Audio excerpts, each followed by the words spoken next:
So, Elizabeth Warren has been running her big, fat mouth again. This time she's freaking out. She's calling on the Federal Trade Commission to investigate this firm, Rourke Capital, and their efforts to buy the sandwich chain Subway restaurants, because I guess Rourke Capital, they already own Jimmy John's and other sandwich giants. Meaning that if they were to successfully acquire Subway, this might result in a big, scary sandwich monopoly. Woo!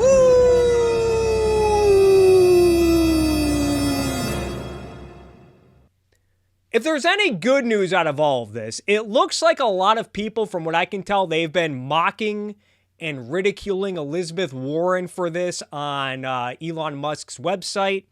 Although it would be nice if people applied this same level of mockery whenever politicians got a boner to shake down companies for antitrust, whenever politicians got all fear-mongering over monopolies. But I thought now might be a good time to revisit a big, scary monopoly that has not worked out so well, at least not yet. Recall the video I did, I think it was last year or the year before, when Breaking Point's Sagar and Jetty, he was freaking out over Amazon buying MGM, saying, oh, this is market consolidation. Oh, no. In that video, I mentioned how back in the 1990s and early 2000s, a lot of people were freaking out over monopolization over media, market consolidation in the media and entertainment. The media was dominated by 5 large companies. They were Disney, News Corp, NBC, Viacom, and Time Warner. Well, now fast forward to today when competitors actually enter the market, competitors like Amazon, Netflix, Apple, and Google. Now that they're getting in the game, people are still freaking out.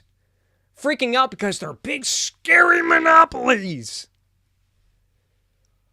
Anyway, I'm old enough to remember just a few years ago when people were freaking out when Disney was trying to acquire 20th Century Fox. One of those people happened to be Elizabeth Warren. You absolutely suck! Here Elizabeth Warren is calling on the Department of Justice to pay close attention to this merger, this acquisition. Elizabeth Warren was also on Disney's ass back in 2020 for buying their shareholder stock instead of giving money to their workers.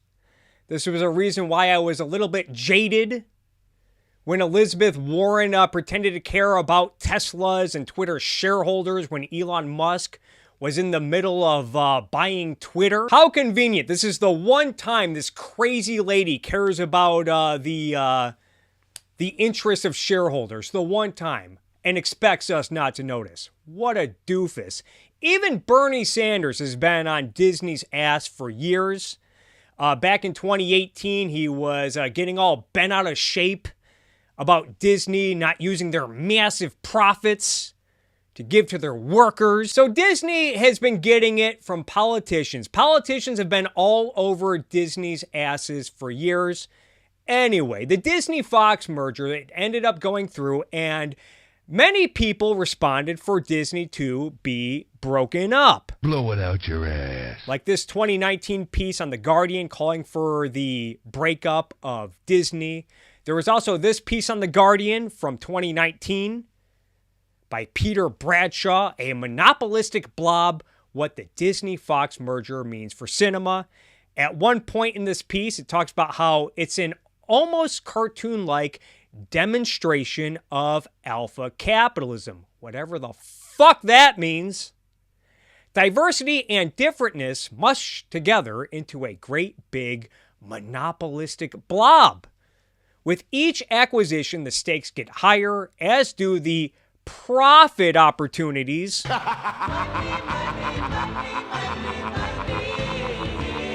Just going to be making money hand over fist. And I predict the numbers of ass-covering executives who will feel less and less inclined to take risky chances on new and different types of film from new and different types of filmmaker. Then there was this piece on Screen Rant from 2017. Disney buying Fox would be bad news for Hollywood. At one point in this piece, they talk about this. Consider this. As noted by Forbes, last year, Walt Disney had a jaw-dropping 26% of the domestic box office, while Fox had 13%. With Fox and Disney combined into one entity, it's plausible to see Walt Disney's theatrical output controlling close to 40% of the theatrical business.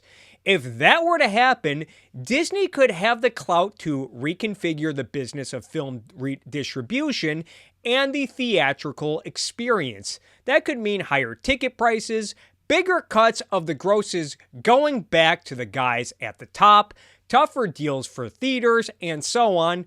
When the biggest share of the market is going to one company, who is going to stop them? So you would think that with Disney monopolizing movies and media, that they would be making ungodly amounts of money.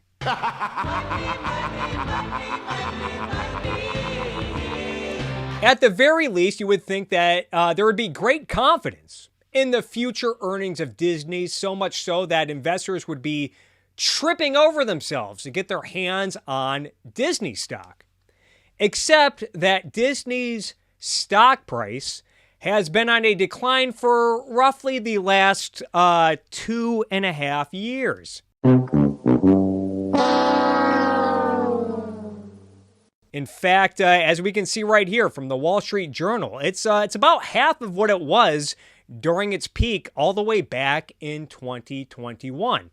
And it doesn't stop there. According to Macro Trends, if you look at the data from their net income from 2010 to 2023, between the summer of 2014 and the COVID pandemic, Disney only had six quarters where they made under $2 billion in profits. And since COVID, since 2020, Disney has not had one quarter where they made over $2 billion in profit. Oh, SpaghettiOs! And earlier this year, it was reported that Disney was cutting over $5 billion in costs as part of a restructuring plan. And then recently, it was reported by Variety that not one single Disney movie this year grossed over $1 billion. Keep in mind that we're talking about 2023, a year in which the top two grossing movies worldwide were based on toys. Barbie and the Super Mario Brothers movie. So yeah, it turns out that running a big scary monopoly does not always mean that you're always going to be powerful and profitable. And a lot of people have tried to scapegoat Ron DeSantis and Republicans and conservatives for the failure of Disney. And while I hate what Ron DeSantis has done to Disney, and I hate what Republicans have tried to do, try to target Disney, as I've talked about at length in other videos, I think that blaming Republicans for this is unfair. At the best, you could say it's a stretch.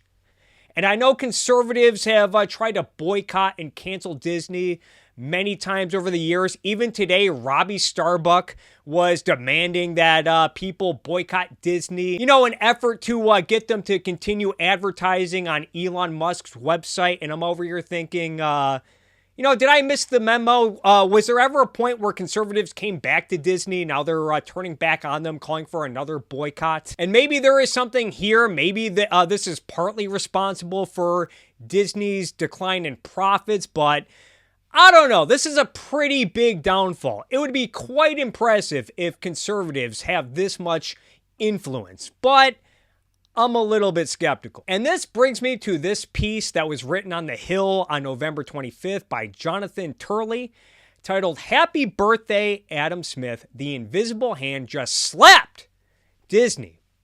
This marks the 300th anniversary of Adam Smith, the iconic figure behind the theory of free markets, or of what we have since come to call capitalism. Born in June of 1723, Smith went on to explain how the invisible hand of the market worked as people exercise their choices between certain products. It can shape economies and challenge whole governments.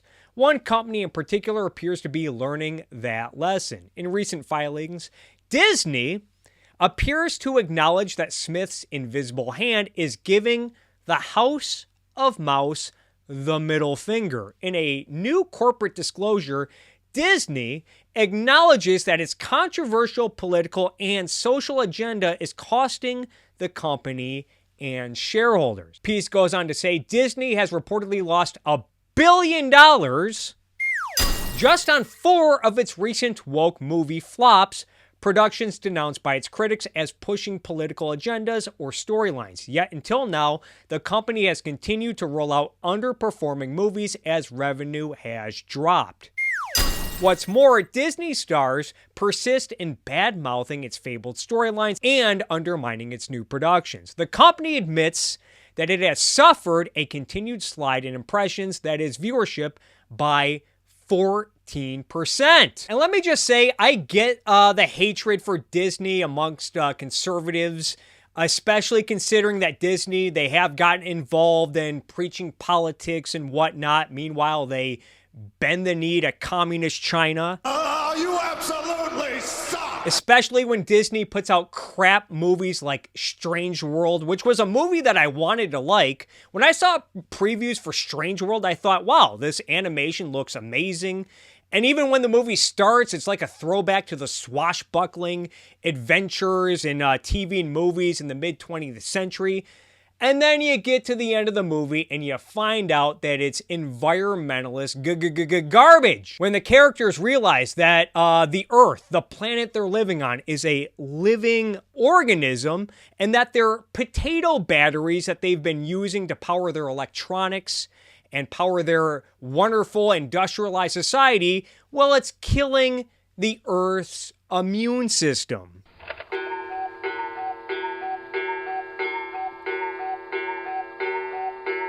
So then the movie ends with everyone deciding to save the day by essentially living like a bunch of hippies by turning off the lights. Oh, you absolutely suck! And if you're gonna get mad at me for spoiling the ending, well, excuse me, princess. you should be thanking me, because that movie sucks shits. But then there's freak out over movies like the Lightyear movie. People were freaking out because it depicts a lesbian woman who ends up starting a family, which is a detail that's ultimately glossed over. It's like a minor footnote in the movie. And the overall theme of the movie is the conflict between duty ethics and enjoying life. Buzz Lightyear in this movie, he's motivated by duty. He's laser focused on doing his duty, completing the mission, whereas his partner, she kind of deals with her predicament, says, look, it's time to move on. Let's live life, huh?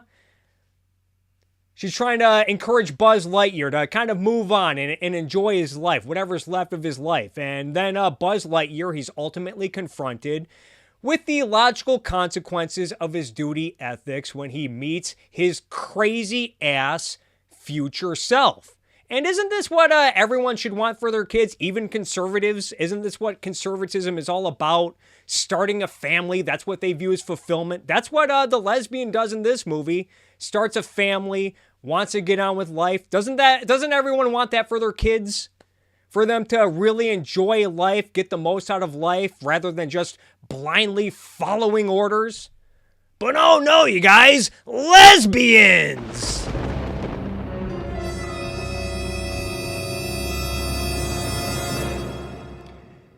Anyway, back to this piece on Adam Smith's invisible hand giving Disney the middle finger. Disney clearly needs to get its shit together. And I think Disney is just the latest example of how fear-mongering over market consolidation and monopolization, it's ridiculous.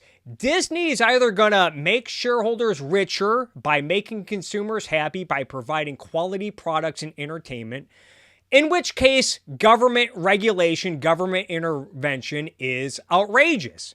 And even just today, it was reported that Bob Iger, he's switching plans. He's calling on the company to focus on making entertaining movies, good movies, rather than on political messaging. So again, either Disney is going to start delivering quality products and entertainment to their consumers while making their shareholders richer,